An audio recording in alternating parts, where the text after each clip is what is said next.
जय श्री कृष्णा। डेली हिंदू ज्ञान में आप सभी का बहुत बहुत स्वागत है। हम लोग कैसे पता करें?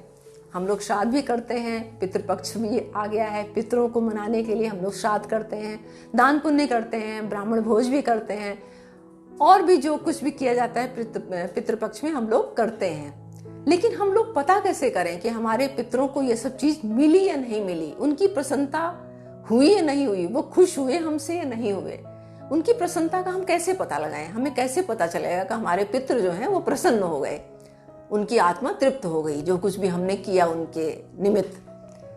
तो इसके पितृ जो हैं वो डायरेक्ट आके हमें कोई भी चीज नहीं बता सकते हैं। इस धरती पे आके हम डायरेक्ट उनसे कांटेक्ट में नहीं हो सकते हैं कि वो आके हमें डायरेक्ट बताएंगे कि हम बहुत प्रसन्न हैं, तुम्हें अपना आशीर्वाद दे रहे हैं। इस तरह से हम नहीं जान सकते हैं। हमारे आसपास हमेशा कुछ ना कुछ ऐसा घटित होता रहता है, ऐसा होता रहता है, उस पर हम ध्यान नहीं देते हैं। उसका हमारे जीवन पे बहुत फर्क पड़ता है, बहुत ज्यादा प्रभाव पड़ता है।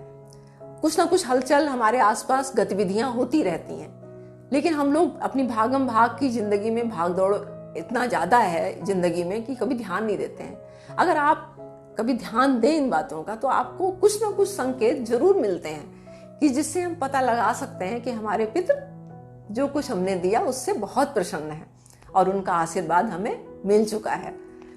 तो कैसे पता करें? सबसे पहला जो जानने का तरीका है वो ये है कि आपका पितृपक्ष में ही या पितृपक्ष के बाद अचानक से कोई आपकी बहुत ही बड़ा बिजनेस डील मिल गई, आपको कहीं से ज्यादा अचानक धन मिल गया, आपका बिजनेस में कोई ऐसा कांटेक्ट मिल गया कि जो आपको आने वाले टाइम में बहुत फायदा देने वाला है, आपकी नौकरी में प्रमोशन का आपको मिल जाएगा, अचानक से खुशी मिल जाती है, आपके घर में कुछ ऐसा हो गया, आपके बच्चों की शादी ब्याह तय हो जाती है, या आपके घर में कहीं मकान आपका कहीं हो गया, कुछ ऐसा काम हो जाता है जो आपने सोचा भी नहीं था कि इतनी जल्दी ऐसे कैसे हो गया, अचानक से बिल्कुल।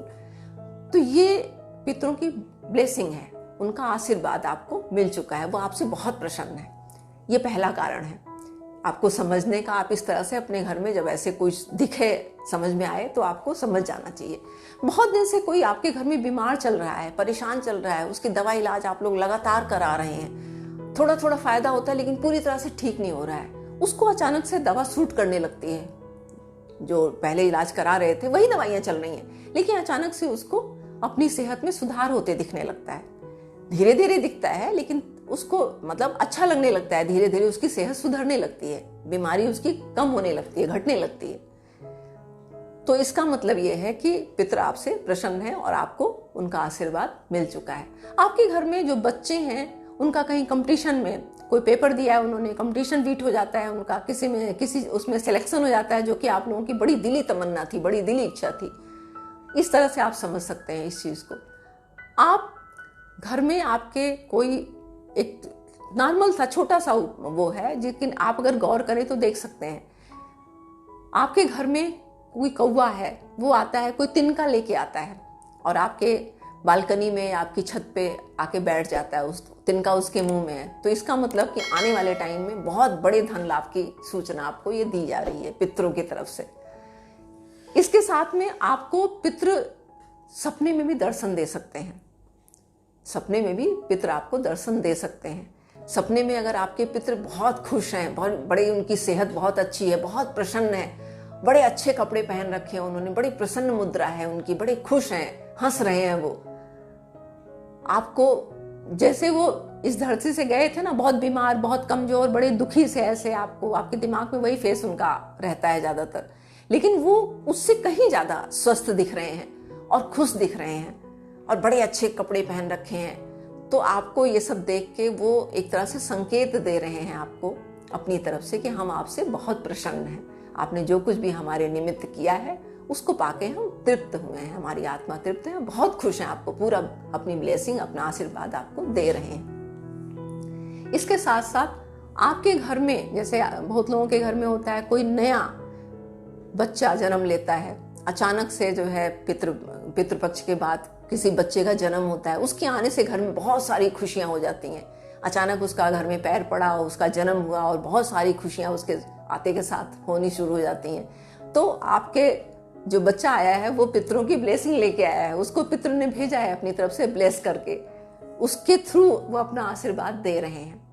तो ये छोटे छोटे संकेत हैं जिससे हम समझ सकते हैं कि पितर हमसे बहुत प्रसन्न है। और इसके विपरीत अगर पितर आपको सपने में दिखते हैं और वो बहुत ऐसे रो रहे हैं, भूखे हैं, बड़े कमजोर से हैं, बड़े दुखी हैं, उनके चेहरे पे बहुत दुख दिखता है आपको, तो इसका मतलब आपके पितर नंगे पैर हैं, उनके पैरों में जूते नहीं हैं, कपड़े फटे हुए हैं। इस तरह से अगर वो बेहाल हैं तो आपको उनको समझना चाहिए कि हमारे पितर परेशान अवस्था में हैं, वो तृप्त नहीं है, उनकी आत्मा तृप्त नहीं है, खुश नहीं है। तो आपको कपड़े का दान करना है, जो उनकी साइज का कपड़ा दान करना है, खाना बना के और किसी ब्राह्मण को खिलाना है, दान करना है, खाने को खिलाना है, देना है, जूते चप्पल बुजुर्ग का किसी गरीब को दान करना है। तो ये सब देके आप उनकी आत्मा को तृप्त कर सकते हैं। तो आप इस तरह से अगर आपके पितर दिखते हैं तो सपने में जो संकेत मिलते हैं इससे हमें पता लगता है कि हमारे पितर प्रसन्न हैं। आपको सपने में गाय दिख सकती है बछड़े के साथ में, उसको दूध पिलाते हुए।